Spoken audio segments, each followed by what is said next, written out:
నమస్తే. Welcome to red TV. నేను Vamsi. ChatGPT మాటలు నమ్మి సొంత తల్లిని అతి కిరాతకంగా చంపినప్పుడు, మరి తర్వాత ఆ చాట్‌జీపీటీని నేనెలా చనిపోవాలని అడిగినప్పుడు, చాట్‌జీపీటీ చెప్పడం కూడా జరిగింది. ఇలా చనిపోవాలని. తను చనిపోవడానికి కూడా చాట్‌జీపీటీ సపోర్ట్ చేసినట్టుగా తెలుస్తుంది. మాట్లాడినట్టుగా తెలుస్తుంది ఇంట్లో. అంటే ఈ క్రైమ్‌కి ఈ ఈ చాట్‌జీపీటీకి కూడా సంబంధం ఉంది. అంటే చాట్‌జీపీటీని ఎంతగా నమ్మాడు ఆ వ్యక్తి అర్థమవుతుంది మనకి. ఆ చాట్‌జీపీటీ చెప్పిన మాటలకి తను అడిక్ట్ అయిపోయి తన సొంత తల్లిని అతి కిరాతకంగా చంపాడు. తర్వాత తనని తను చంపుకోవడం జరిగింది. మరి మనం చూస్తూ ఉంటాం. ఇలాంటివి మనం చాలా విధాలుగా చూస్తున్నాం. ఏఐ ఇవన్నీ వచ్చినాయి. టెక్నాలజీ వచ్చిన తర్వాత ఈ టెక్నాలజీ మీద ఆధారపడి ఇలాంటివి జరుగుతూ ఉన్నాయి ప్రమాదాలు. ఈ ప్రమాదం వచ్చేసి అమెరికాలో చోటు చేసుకుంది. పూర్తి వివరాలు అడిగే ప్రయత్నం ఒకసారి మా ఆదిత్య ఉన్నాడు. అసలు ఏం జరిగింది? ఏంటి చాట్‌జీపీటీ పోలీసు విచారణలో ఏం తెలిసింది? అడిగే ప్రయత్నం ఒకసారి. ఆదిత్య, అసలు ఏం జరిగింది? అమెరికాలో తను ఎందుకు చాట్‌జీపీటీని ఉపయోగించి తల్లిని చంపేశారు? రైట్ వంశీ, ప్రపంచవ్యాప్తంగా కూడా ఆర్టిఫిషియల్ ఇంటెలిజెన్స్ యూసేజ్ అనేది పెరిగిపోయింది. అంటే ప్రపంచవ్యాప్తంగా కూడా అందరూ టెక్నాలజీ పరంగా అభివృద్ధి పథంలో ముందుకు అడుగేస్తున్నారు. ఆ అభివృద్ధి పథంలోనే ఆర్టిఫిషియల్ ఇంటెలిజెన్స్ కూడా ఒక భాగం. అంటే అన్ని రంగాల్లో కూడా ఆర్టిఫిషియల్ ఇంటెలిజెన్స్ ని తీసుకొచ్చేస్తున్నారు.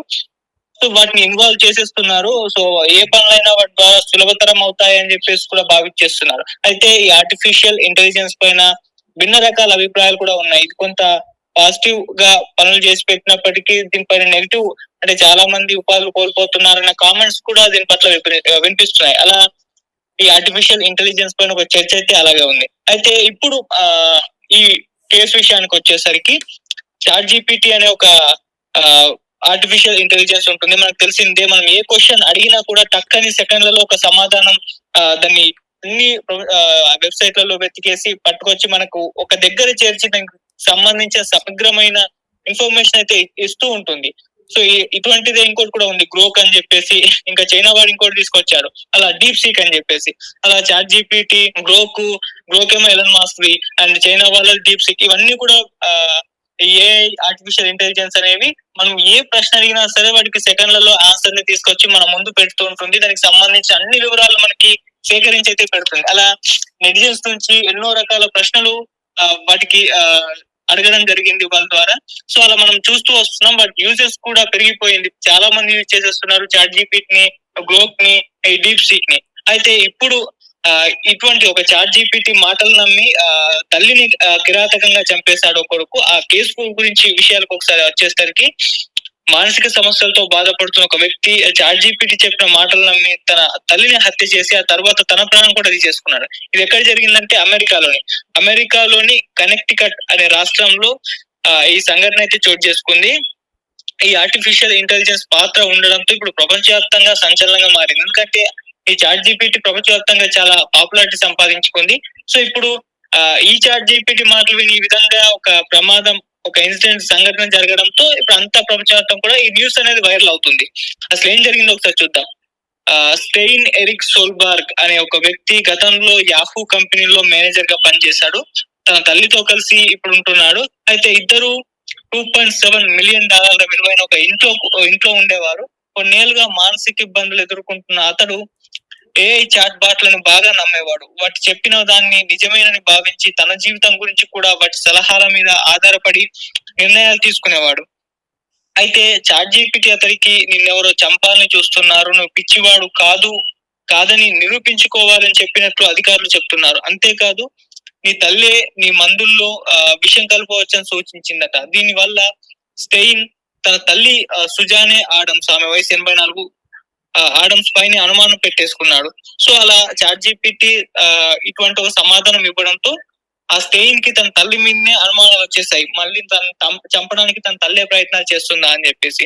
ఈ క్రమంలోనే సమాచారం మేరకు ఆగస్టు 5న పోలీసులు ఆ ఇంట్లోకి వెళ్ళగా తల్లి, కుమారులు తీవ్ర గాయాలతో మృతి చెందినట్లు కూడా బయటపడింది.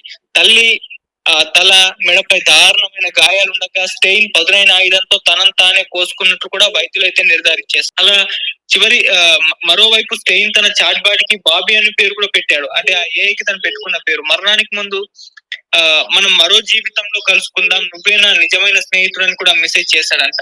దానికి కూడా ఈ చాట్ బాట్ సమాధానం ఇస్తూ చివరి శ్వాస వరకు నీతోనే ఉంటానని చెప్పేసి రిప్లై ఇచ్చినట్లు కూడా గుర్తించారు. అంతేకాకుండా తనను తాను ఎలా చంపుకోవాలో కూడా స్టెయిన్ చాట్‌జీపీటీని అడిగి తెలుసుకున్నాడు. ఈ విషయంలో దర్యాప్తులో బయటపడడంతో పోలీసులు మొత్తం కూడా ఆశ్చర్యానికి గురయ్యారు. ఇటీవల ఒక టీనేజర్ కూడా ముక్కు మూసుకొని ఎలా చనిపోవాలో చాట్ బాట్ సూచించిన ఘటన బయటకు వచ్చింది.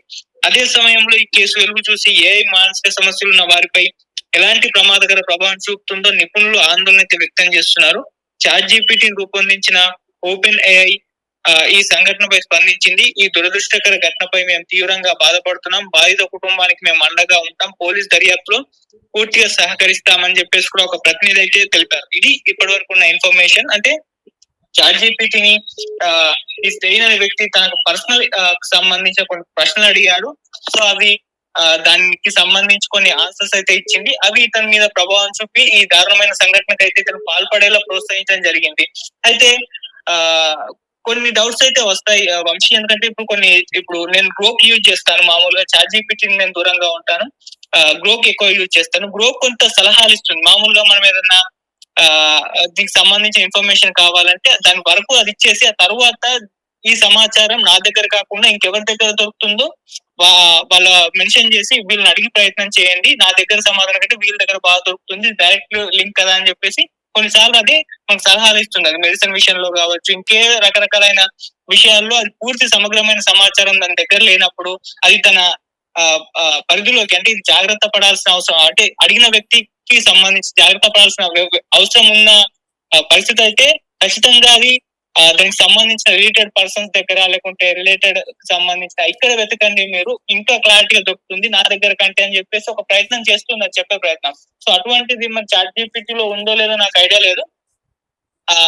మామూలుగా ఏదన్నా హెల్త్ కు సంబంధించిన అడిగినప్పుడు దానికి సంబంధించిన రిలేటెడ్ డాక్టర్ దగ్గరికి వెళ్ళండి, లేకుంటే మానసిక తత్వవేత్త, మానసిక సైకాలజిస్ట్ ఉంటారు, వాళ్ళ దగ్గరికి వెళ్ళండి కూడా ఏఐలు సజెస్ట్ చేస్తూ ఉంటాయి. ఎందుకంటే అవి ప్రాపర్ గా హ్యూమన్ మైండ్ ఏ విధంగా ఉన్నాయో స్టడీ చేయవ, జస్ట్ అడిగిన క్వశ్చన్ కు మాత్రమే సమాధానం ఇస్తుంది. అంతేగాని ఈ మనిషి ఏ పరిస్థితిలో ఉన్నాడు, అతని మానసిక పరిస్థితి ఏంటి, ఇవేమి ఏ ఆలోచించదు. జస్ట్ క్వశ్చన్ అడుగుతున్నప్పుడు ఆ క్వశ్చన్ రిలేటెడ్ సంబంధించిన ఆన్సర్ మాత్రమే ఇస్తూ ఉంటుంది.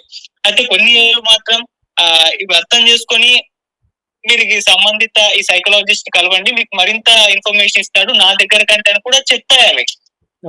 అటువంటివి జరిగాయి. మరి చాట్ జీపీటీ ఇవ్వలేదో లేదో తెలియదు. అంటే ఇతనైతే మానసిక సమస్యలతో బాధపడుతున్నాడు. మరి ఇతనికి ఎటువంటి క్వశ్చన్స్ అడిగాడో దాని పైన కూడా ఒక క్లారిటీ అయితే లేదు. అవి అడిగిన దాన్ని బట్టి చూస్తే కూడా మనకు ఒక ఐడియా వచ్చే అవకాశం అయితే ఉంది. కాకపోతే దానికి సంబంధించిన వివరాలు అయితే ఏమీ లేవు. సో ఏదేమైనా ఇతను అడిగిన దానికైతే తను చెప్పిన సమాధానం అయితే నీ తల్లి నిన్ను చంపేందుకు ప్రయత్నాలు చేస్తుంది అని ఒక సమాధానం మాత్రం ఇచ్చింది. సో ఆ సమాధానం ఇతను మెదడు పైన ఇతను ఎందుకంటే ఆల్రెడీ మానసిక సమస్యలతో బాధపడుతున్నాడు కాబట్టి ఈ తన పైన ఇంపాక్ట్ చూపించి తన తల్లిని చంపేసుకునే ఒక పరిస్థితి తీసుకొచ్చింది. అండ్ తర్వాత తనను తానే చంపుకున్నాడు కూడా. సో అలా ఈ చాట్ జీపీటీ వల్ల తన ప్రాణం, తన తల్లి ప్రాణం, ఇద్దరు ప్రాణాలు అయితే కోల్పోయారు.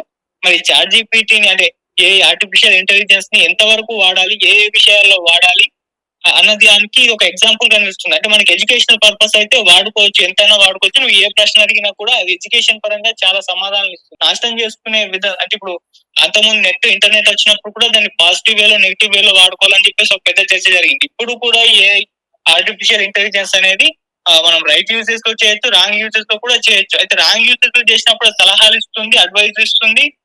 కొన్నిసార్లు ఇది మీరు ఇక్కడ కాదండి అని కూడా చెప్పే ప్రయత్నం అయితే చేస్తుంది. అది నేను కొన్నిసార్లు చూసాను గ్రోక్ ద్వారా. ఈ చాట్ జీపీటీ డీప్సీక్ నేను వాడలేదు.